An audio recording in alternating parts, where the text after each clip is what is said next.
Bapak, Ibu, Saudara-saudari yang dimuliakan Allah, Ananda berdua yang berbahagia. Hari ini adalah hari yang paling indah dan bersejarah bagi perjalanan hidup kalian berdua.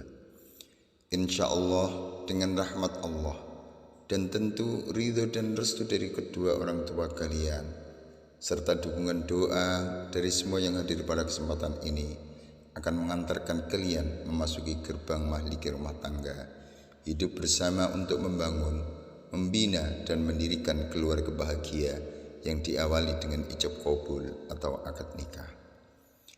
Nikah merupakan pekerjaan yang sangat mulia dan istimewa, sebab nikah itu dilaksanakan Rasulullah dan menjadi bagian dari sunnahnya. Bahkan nikah itu juga dilaksanakan oleh para nabi, rasul utusan Allah yang terdahulu. Dalam kaitan ini Rasulullah sallallahu alaihi wasallam bersabda, "An-nikahu min sunnati, faman lam ya'mal bi sunnati falaysa minni." Al-Hadis. Nikah itu bagian dari sunnahku. Barang siapa yang enggan atau bahkan mengingkari sunnahku, maka ia tidak mengikuti jalanku. Dalam sabdanya yang lain dinyatakan, "Idza tazawwajal 'abdu faqad istakmala nisfaddin." Jika seseorang menikah, maka ia menyempurnakan separuh agamanya. Karenanya bertakwalah pada Allah pada separuh yang lainnya. Dengan demikian nikah menjadi penyelamat separuh iman. Maka bagi kita yang telah menikah tinggal menyelamatkan separuh sisanya. Untuk itu anakku, niatkan pernikahan ini. Perbaharui niat kalian untuk menikah dengan keikhlasan dan ketulusan hati hanya karena Allah, mengharap ridha Allah dan untuk mengikuti sunnah nabinya, sehingga keseluruhan prosesnya menjadi bagian dari ibadah kepada Allah subhanahu wa ta'ala. Bapak Ibu yang berbahagia, nikah di dalam Al-Quran disebut dengan mitsaqun ghalidh, yakni sebuah perjanjian yang suci, agung lagi kokoh, sekaligus bernilai berat. Nikah tidak saja menghalalkan sejumlah perbuatan yang semula haram, tetapi juga mengharamkan sejumlah perbuatan yang semula halal. Nikah dapat melahirkan sejumlah kebebasan yang tidak diperoleh sebelum akad nikah, tetapi dalam waktu yang sama nikah pun melahirkan keterikatan dan keterbatasan.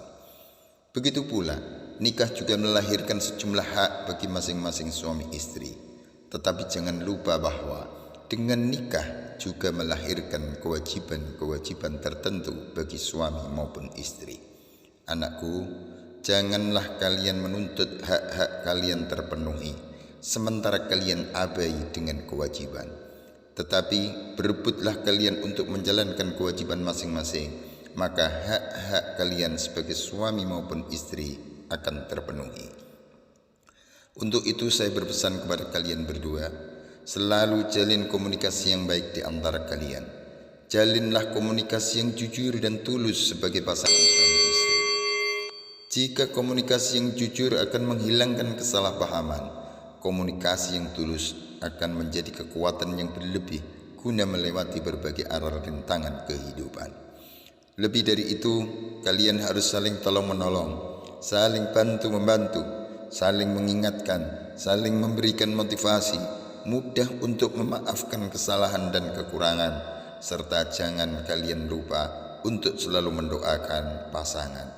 Berdoa itu mudah, berdoa itu ringan, namun tak jarang sepasang suami istri itu abai untuk saling mendoakan.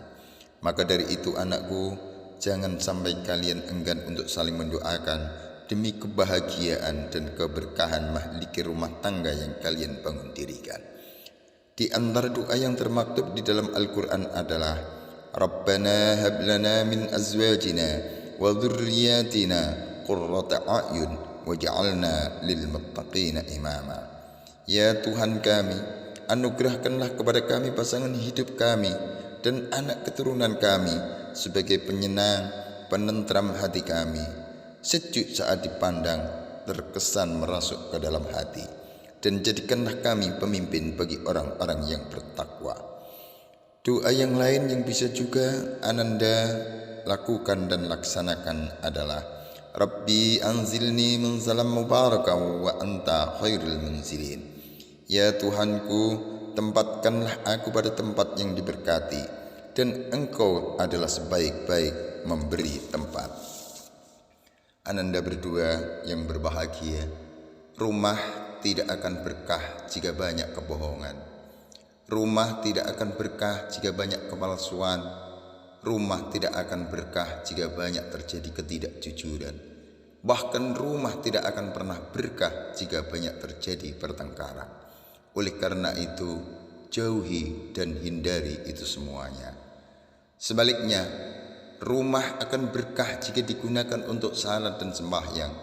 Rumah akan semakin berkah jika digunakan membaca dan mengaji Al-Quran. Rumah akan semakin berkah jika asma Allah sering disebut diucapkan. Rumah akan semakin berkah kalau di rumah itu sunnah-sunnah Nabi dihidupkan, dijalankan. Untuk itu anakku, laksanakan, hidupkan sunnah-sunnah Rasul semampu kalian. Insya Allah keluarga yang kalian bangun dirikan akan menjadi keluarga bahagia.